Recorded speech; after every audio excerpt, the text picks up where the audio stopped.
productive. Your Honor? Yes. I would like to make records. The Honorable Attorney John Melnick is under subpoena. He's in your courthouse, to my knowledge, or to my belief. Okay. To my belief. If your court thinks that's good use of time, he is going to, I believe, take to task the statements of Lawyer Love. All right. Well, tell me why that matters, because what may have been the actual truth and what Ms. Love and or Ms. Hilton perceived and therefore caused them to want to speak to the court ex parte don't really have to be the same thing. And I don't know that it matters whether what they thought was true was actually true. So objectively, he will go through the emails for the court that were misrepresented by Lawyer Love. He will then, I'm making a record, God forbid there's an appeal as well as for your consideration in this case going forward about calling Judge Glanville as a witness, that he spoke with Lawyer Love. She knew that he represented Mr. Copeland. Lawyer Love said that she did not know that he had denied representing him, Mr. Copeland. That Mr. Copeland had denied that Mr. Melnick represented him. No, Lawyer Love stated that John Melnick had previously denied representing Mr. Copeland to Judge Glanville. And that goes to the heart of why is there a ex parte meeting in the first place, because I don't know why there was, but Judge Krause I've objected to it. And I know you said maybe not, it's dicta, and I agree that it did not go to the holding or the ruling, and she didn't make long statements of fact or findings of fact. So I appreciate you saying, I don't know if these are findings of fact, but maybe just surplusage. But if that meeting is the way Judge Krause found, and there is a Honorable Superior Court judge who made that ruling that's cemented in our case, that, I forget the line, but something like maybe it should have been done in open court, but the substance may have been proper, something to that effect. If it was done in open court, I would have been able to be there to question Mr. Copeland. I would have been able to be, because the Judge Glanville said, do you have questions for your lawyer, the state, or me? If I was there, I assume he would have said, or Mr. Steele. And then people were asking him questions. They were discussing his testimony. Those are things that we had a material right to be present for. So the point I'm trying to make. Okay, well, I'm going to make a substantive ruling with regard to that, and I don't know how Mr. Melnick is going to add to that.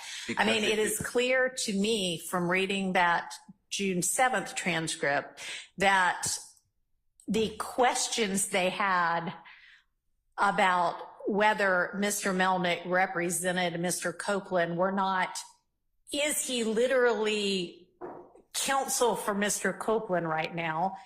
I mean, they knew he was that because Ms. Hilton said when Mr. Copeland asked to talk to Ms. Hilton outside of the courtroom, and they were about to talk, Mr. Melnick either was there or appeared, and Ms. Hilton said, oh, you seem to want to talk to him, so I will let y'all talk privately, which if she didn't think Mr. Melnick were representing Mr. Copeland, wouldn't have done. I mean, there would have been no reason for her to do that. I think that it is clear in context that what they meant by, we've got questions about whether he's representing Mr. Copeland is, and they said it, we have questions about whether he is representing Mr. Copeland's best interest, which as a lawyer, you are always supposed to do for your client. So I don't think they meant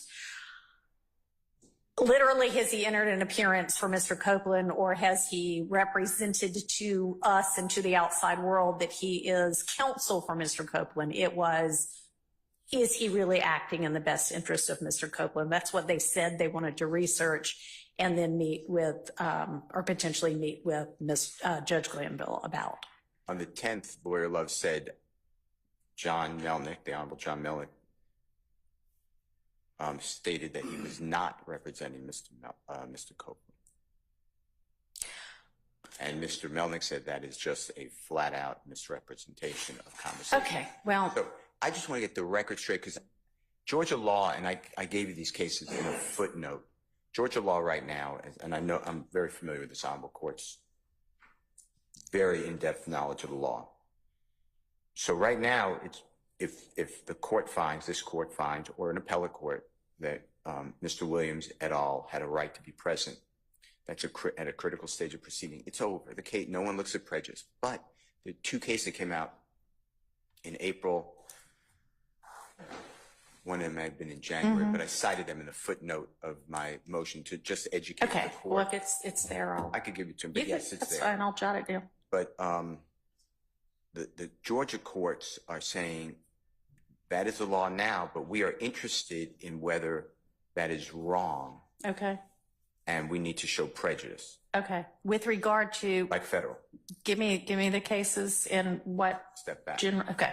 But so I want to make a record of showing it was prejudicial because there were knowing misrepresentations to even have a auspices of a meeting with the judge. Okay, well. And I'm not agreeing. I'm not sure if I follow you, though, with regard to, I need to establish that Mr. Melnick was, in fact, counsel for Mr. Copeland, because even in the June 10th ex-parte meeting, Ms. Bumpus was there as stand-in counsel for Mr. Melnick, because apparently Mr. Melnick had said he had a pre-scheduled vacation or something like that, which everybody knew about on Friday or before Friday.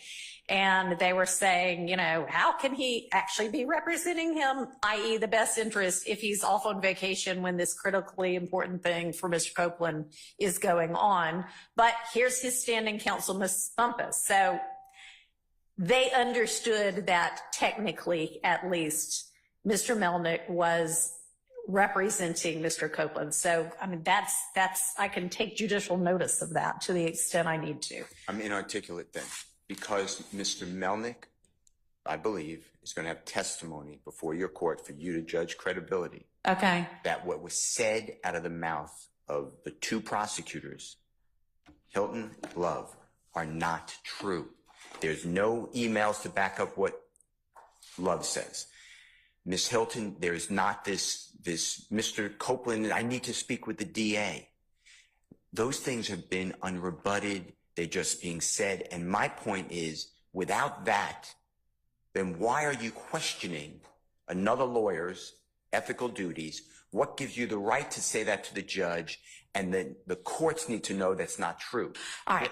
Just like I said to the state essentially yesterday with regard to their motion that suggested that defense attorneys were violating bar rules in the way that they talk to the press, I am going to suggest to the defense that if the state is violating bar rule, or attorneys for the state are violating bar rules in the way that they talk about defense attorneys or in representations that they make to the court, that too is something that they may have to deal with the state bar. I understand, but I'm dealing with, you know, my concern is Mr. Williams. So I'd like you to make findings, because I think that they go to the heart of, you know, you're entitled to ethical prosecutors. You know, we demand that. Ethical lawyers, ethical prosecutors, and a fair tribunal. That's constitutional, as a fair tribunal. That did not happen here in my advocacy, in my viewpoint, the way I understand what happened. I wasn't there. So I can't talk about, you know, I wasn't in the outside the courtroom when this supposed Mr. Copeland wants to talk with Ms. Hilton. I don't know. All I know is what, you know, we do. We come in after the fact, we investigate. But I'd like to spread that on the minutes. So I raised that. I don't know, you know, Mr. Melnick's day-to-day or. I don't know that. But I'd like to call him. I understand. And I don't know that that is ultimately relevant to the determinations I have to make, because again, whether what the prosecutors represented to Judge Glanville was true or not, maybe an issue for another type of tribunal. But in terms of whether it was then appropriate for Judge Glanville to okay the June 10th meeting to further flesh that out is what I need to figure out, right? So it doesn't really matter whether what they said was true for that purpose. It is, they told Judge Glanville what they told Judge Glanville. Was it reasonable at that point for Judge Glanville to entertain the ex parte on Monday, the 10th? Okay. So let me make that determination. I'd like to call him if you change your ruling. Well, both of them, Judge Glanville. You can proffer what he would testify to. Then I need to, because he didn't see this new transcript, so I need to, he being Mr. Melnick. Well, what's in the transcript shouldn't influence what's true. So I would think, no, it doesn't. I would think that he can then say, tell me and I'll tell you, and then you can hear from him if you want, that did not happen or this. I want to get it right. All right. So you